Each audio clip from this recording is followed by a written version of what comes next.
Welcome to Charts Today. My name is David Linton, and today's edition for Thursday, the 29th of June, comes to you from Bermuda. And we start by looking at the dollar index, and we see the dollar is just falling further. In fact, we're now making new 7-month lows on the dollar index. This is against a basket of currencies, of course.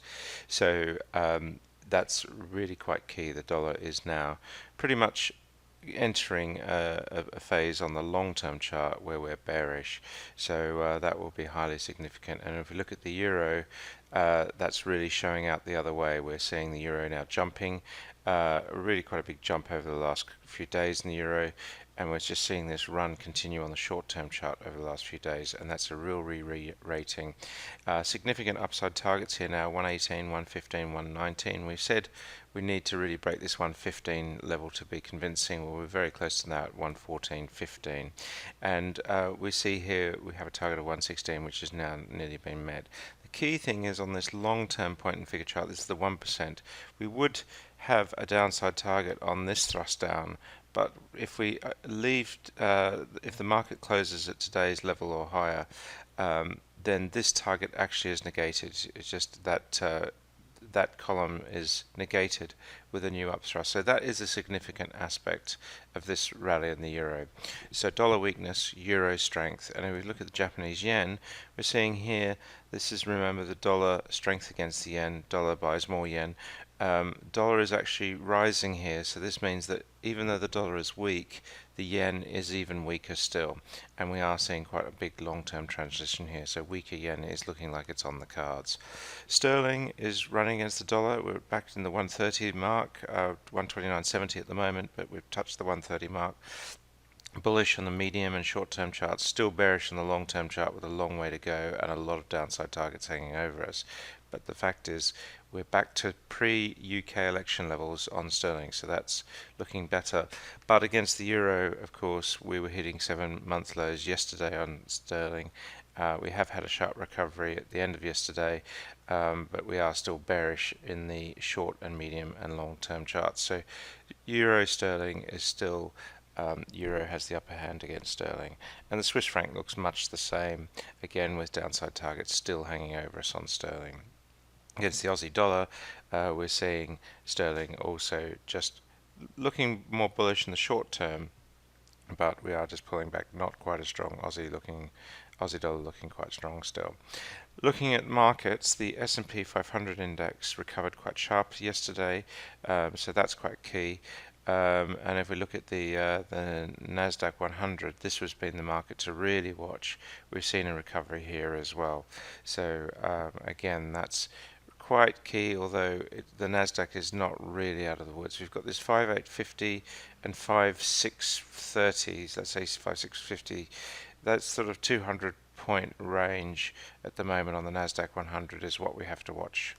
Looking at the Dow Jones, we see here we're still bullish on all three charts, so the bellwethers in the US market still looking strong, and the Russell 2000 had a big jump yesterday as well, looking strong and nudging new highs here. So the broader US market looking fine. It's still just the Nasdaq that's a bit of a worry. The S&P 500 future is up slightly this morning, but no real heads up as to which way the market's going to open, and the Nasdaq E-mini down about 0.25%, just fading here a little bit, so they're still looking a little bit bearish there. FTSE 100 index is up, but only very slightly, and we see here that we are still bearish below the cloud in the short-term chart, with downside targets still hanging over us, about 2% downside.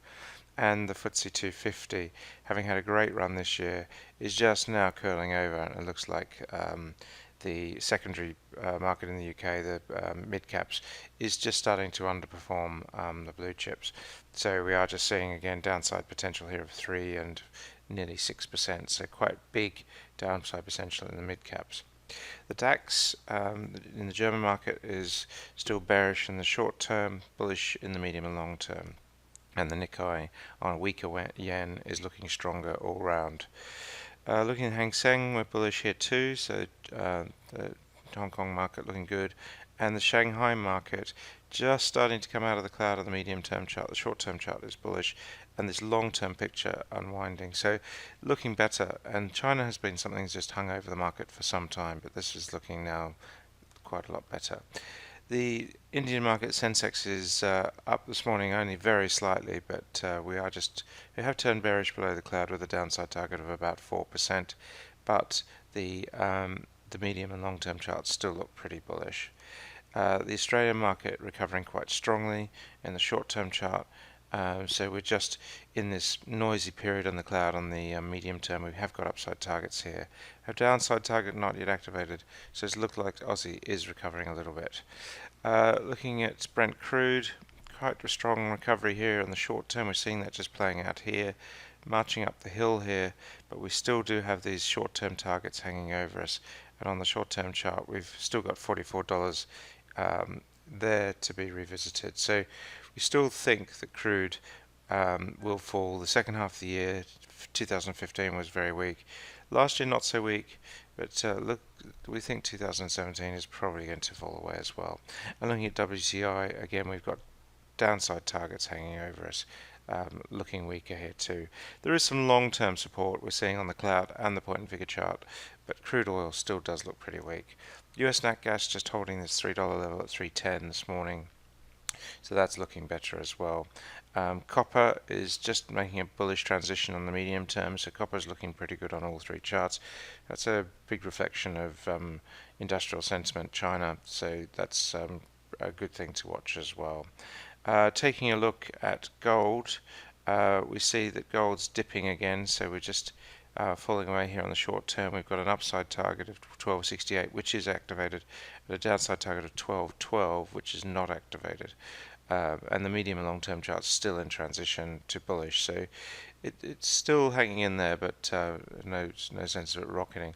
Of course, we're seeing the yen falling. The yen is normally a risk-on trade. Dollar is actually falling as well, which would normally mean that gold would rise, but at the moment gold is falling just a bit. Looking at silver, we're seeing much the same picture as gold, of course. The short-term chart's a little bit clearer, bullish here. US Treasury yields just hanging around that 225 level where they jumped to yesterday. And now we look at tech. Apple, actually a bit of a recovery yesterday, but still not a convincing recovery. Apple's my slight concern on US tech bellwethers.